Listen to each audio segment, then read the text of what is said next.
is king! Christ is king! Let all that you do be done in love. A Christian, when they see their society collapsing around them, doesn't cower or run in fear. He doesn't stick his head in the sand and hope that it will all change and just go away and be all right. He doesn't throw up his hands and say all is lost. I and others have learned a lot from your YouTube videos. Good. Yeah, it's amazing how productive your work is and fruits from it far more than you've ever seen, than you probably ever know. Till Well, one day. I thank God, because any fruit is from His Spirit and not from myself. Okay. But let me ask you this question, bro, because like the Muslim that was lying about the persecution of Christians. Yeah, I was in Morocco yesterday. Yeah, so tell us about what you saw about how Christians are treated in Morocco. The average person doesn't really care about Islam. It's there on the shelf. Yeah. And they're good and friendly people. But the people that are in the mosque, or the people that are fired up about their faith, they're the ones to be careful about. Now, there are laws in the books. Every church has police by it. And is that to protect the Christians, or is it to make sure that Moroccan Muslims aren't going into church? I think it's whatever they want to do with it. Yeah. The law in the book says that a Christian cannot go to a mosque and a Muslim cannot go to a church. Yeah. If a Christian is with, if a local is with a foreigner of any kind, like a Muslim woman, they'll immediately find out. They immediately want to know, what is this woman doing? Yeah. Why is she with him? Yeah. So yeah, it's so Christians. not as open as Can Muslims become Christians in Morocco? No. Oh, absolutely not. Can Christians express their faith in publicly with processions and crosses and no? What happens if they do that?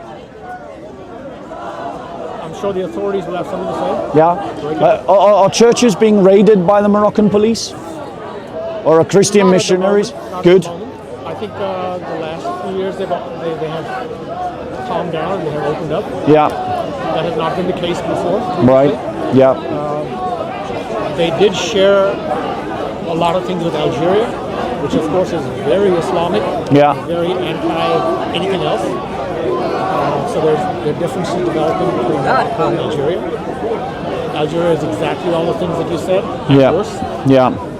And would you say that the church is growing in Morocco? Oh no. No. There's, And why? to Morocco, and there were just a handful of Christians. Really. Yeah. Most of them are expats. Right. And what are the Christians when you meet them? What are they saying in Morocco, like about their place in the world? The ones that have been, of course, not talking about the expats, but the people who are we call MBBs, or at least with Muslim backgrounds. It's a struggle. Their families have typically thrown them out. They have very little relationship with them. Rejection by family. What else? Rejection by family.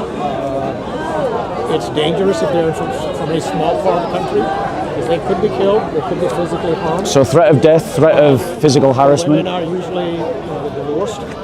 Women are divorced, right? Men have left them. Yeah. They live in a very. They also cannot outwardly act Christian. They cannot wear a cross. So they can't show their faith in public, right?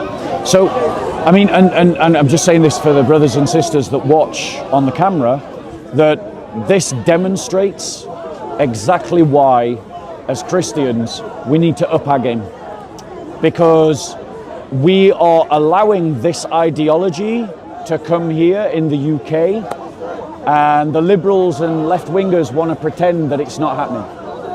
You need to recognize, church, that the political left is not an ally of the church. Immigration policy of the political left is not an ally of the church.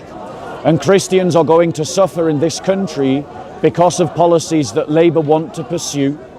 And they will suffer just as they are suffering in the Muslim world. And as Christians, we need to do a better job in speaking up for, standing up for our Christian brothers and sisters, and acting in their defense, and acting in our legal considerations about what we can do here abroad. And thank you very much for your... I was in Egypt earlier this year. Yeah. situation's far worse than Morocco. Right. Tell us about it. You cannot act Christian. You cannot wear outwardly Christian things. And it's dangerous. It really is dangerous. You could get the brotherhood is strong. Yep. That's the Islamic Brotherhood for those that don't know. Yeah. This is a dangerous place. The churches are very careful. Yeah. There is a church, the Orthodox Church, from a while ago. Yeah. Trying to keep them to themselves. There cannot be any outward conversation about Christian. We cannot, as we are most Christians, it's in our the DNA to go out and witness. That's not. Yeah. If you don't care about your life and well-being, maybe you might. And this is and this is exactly the thing again, is that Christians need to educate themselves, and we need to become more forceful in standing up for our brothers and sisters. Anyway, brother, I'm going to do a talk. God bless you, and thank you so much. Right, so